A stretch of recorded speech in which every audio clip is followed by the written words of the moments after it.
Bonjour, Dongo, le conseiller, l'agripreneur et le promoteur agricole. Bien, ici nous parlons agripreneuriat, ici nous parlons des techniques agricoles pour réussir vos différents projets agricoles. Alors, si vous cherchez des techniques pour réussir vos différents projets, nous allons vous les expliquer et vous les montrer ici sur cette chaîne. Alors, nous avons commencé notre formation sur les solanacées, nous allons continuer. Alors, nous allons parler aujourd'hui de la mise en place de la plantation des solanacées, qui peut être le piment, qui peut être aussi effectivement la tomate, qui peut être aussi également n'importe quelle solanacée, l'aubergine et autres. Alors, on va parler de la préparation de la parcelle. C'est-à-dire que nous avons une parcelle, bien évidemment, qui est d'abord une forêt. Ça peut être une forêt, tout comme ça peut être un terrain en jachère. Donc, si vous êtes en face d'une forêt, vous allez voir qu'il y a beaucoup plus d'activités que vous aurez à mettre en place, effectivement, avant de mettre votre culture en place. Alors, dans le cas d'une forêt vierge, on va faire ce qu'on appelle le nettoyage. Le nettoyage sous bois.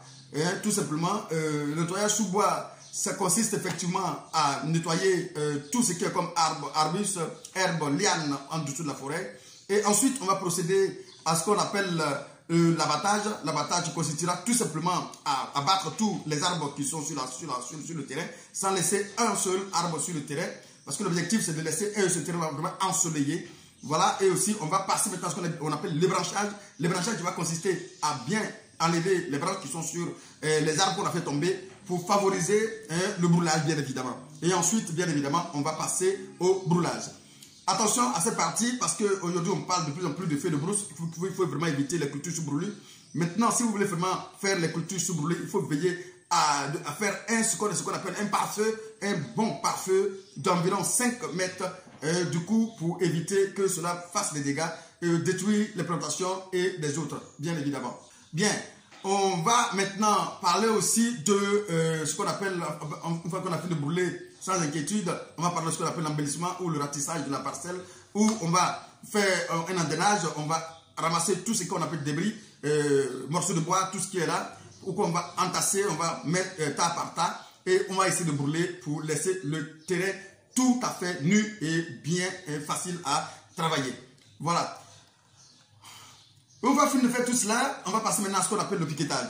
Pour ceux qui vont travailler de manière manuelle, bien sûr, ceux qui vont faire, pas le grand moyen, qui vont utiliser la main d'œuvre pour pouvoir faire tout cela, on va passer maintenant à ce que le piquetage. Le piquetage va permettre effectivement de créer le dispositif qu'il faut, c'est un dispositif qu'il faut, où on va marquer l'emplacement de chaque planche, l'emplacement de chaque billon, l'emplacement de chaque sillon, et ensuite, ce qui va permettre d'optimiser l'utilisation de la parcelle. Je vois des gens qui font des choses vraiment en vrac sur leur parcelle. Ils n'arrivent pas à optimiser normalement leur parcelle et du coup, ça fait des pertes d'argent parce qu'ils n'exploitent pas le potentiel de la parcelle. Et ça, il faut vraiment faire un piquetage bien marqué où on connaît déjà le nombre de lignes avant même de faire n'importe quelle opération. On connaît le nombre de planches avant toute chose, le nombre de sillons avant toute chose. Et quand c'est comme ça, on peut facilement connaître le nombre de plans qu'on aura sur le terrain, parce que si on sait que chaque planche va prendre 10 pieds et qu'on a 10 planches, on sait combien de planches on a, combien de pieds on aura bien effectivement. S'il y a un seul pied qui est mort, on sait combien de pieds qui nous reste, et à partir de là, on peut bien évidemment évaluer réellement ce que nous pouvons avoir dans notre exploitation. C'est très important à ne pas négliger la partie de ce qu'on appelle piquetage. De toute façon, je fais une démonstration de piquetage pour vous montrer un peu comment ça fonctionne, de sorte à ce que vous puissiez vous en sortir lors de la mise en place de votre réalisation. Alors, une fois qu'on a fini de faire ce qu'on appelle le piquetage, on va passer maintenant à la préparation de notre sol proprement dit. La préparation du sol ici compte beaucoup. Oui, ça compte beaucoup parce que il faut dire que, comme je l'ai dit, les racines de tout ce qu'on appelle culture maraîchère semblent difficiles, fragile, donc du coup on ne peut pas se frayer un chemin pour pouvoir pénétrer le sol. Il faut vraiment l'aider à pouvoir effectivement se frayer un chemin, d'où l'aider aussi à pouvoir développer ses racines. C'est pourquoi il faut procéder à ce qu'on appelle le travail de sol.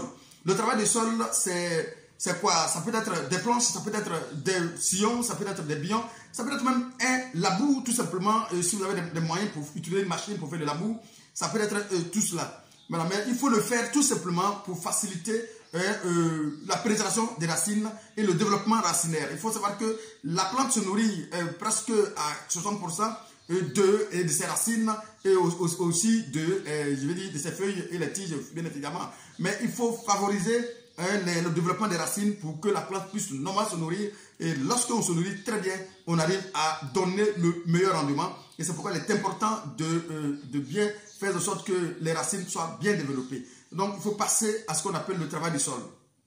Bien. Donc, le travail du sol, c'est en réalité, c'est quoi? C'est en sorte, c'est un labour qu'on peut faire, un labour profond qui se fait, qui est d'environ entre 30 à 35 cm de profondeur. Si c'est un labour, 30 à 35 cm de profondeur. Et si c'est sur des billons, la hauteur doit être entre 30 à 35 cm. Et si ce sont des planches, la hauteur doit être 30 à 30 cm de profondeur. Bien évidemment et tout simplement. Voici ce qu'on appelle le travail du sol.